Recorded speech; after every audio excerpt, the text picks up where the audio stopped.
is yung insertion ng 2025 budget. Ito ang dahilan kung ako naman, bakit sa tingin ko, dapat imbitahin si Congressman Saldico. Kasi doon sa records,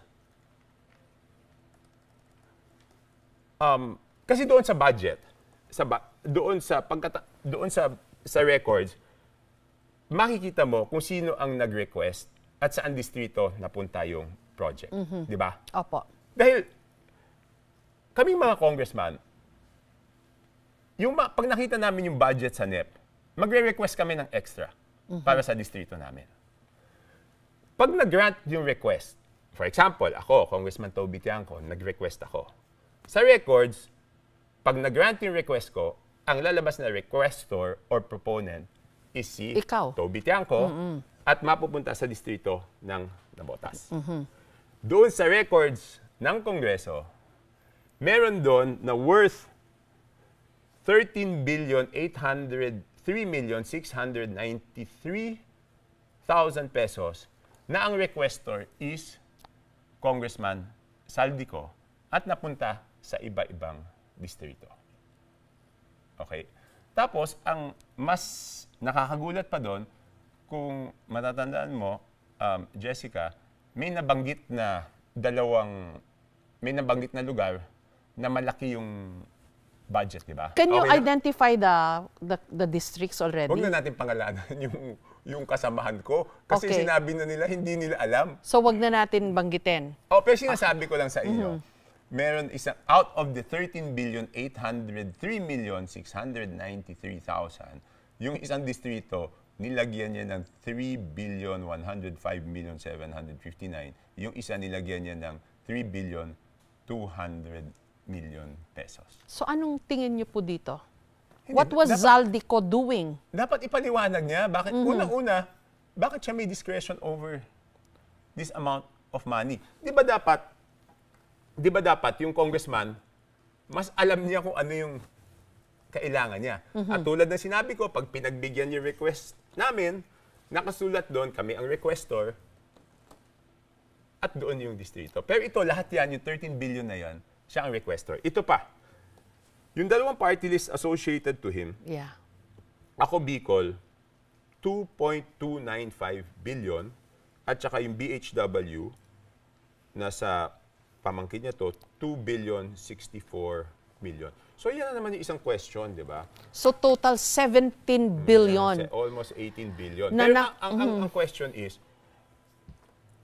yung mga party list, alam ko, pinagbibigyan sila ng allocation. Opo. Pero maliit lang.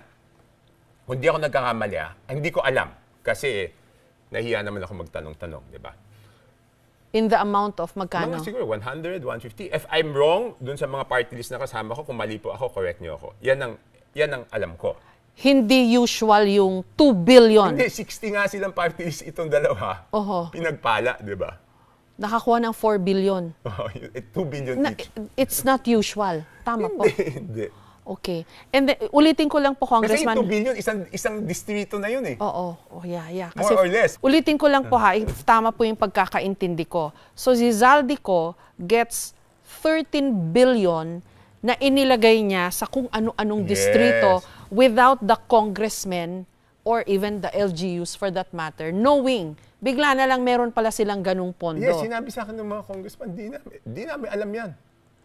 And then, aside from that, yung dalawang party list associated with him got 2 billion na pondo, which is, again, very unusual kasi hundreds of millions lang at the most ang nakukuha ng party list. Kasi wala naman silang distrito, di ba? It's expected na yung mga distrito aasikasuhin ng district congressman, di ba? Okay. So kaya hindi sila pinagbibigyan. But syempre, siguro may konting pagbibigay kasi meron silang dapat tulungan, mga ganyan, pag nagre-request, di ba? Naiintindihan naman natin yun. Pero ibig sabihin, ang laki ng discrepancy. So ang tanong ko ulit, paano nangyari ito? Zaldico is a party list representative who is the chairman of the Appropriations Committee in the House and then gets to do this, sabi nyo. Paano ho nangyari yun? Hindi, siya dapat sumagot. Paano? Hindi, pero there's a House leadership, di ba? The House would probably have its own oversight committee. May tumitingin dapat doon. was he able to do this? Paano niya ho nagawa ito? Kaya nga, Jessica, di ba, kung nagawa niya to, sinong maniniwala na kaya namin imbestigahan yung sarili namin? Sinong maniniwala? Tapos ayaw nilang ipatawag. Sinong maniniwala dun sa investigasyon na yun?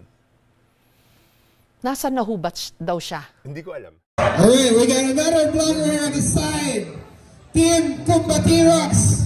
So you just need to hit the bell button, like and subscribe. Basketball.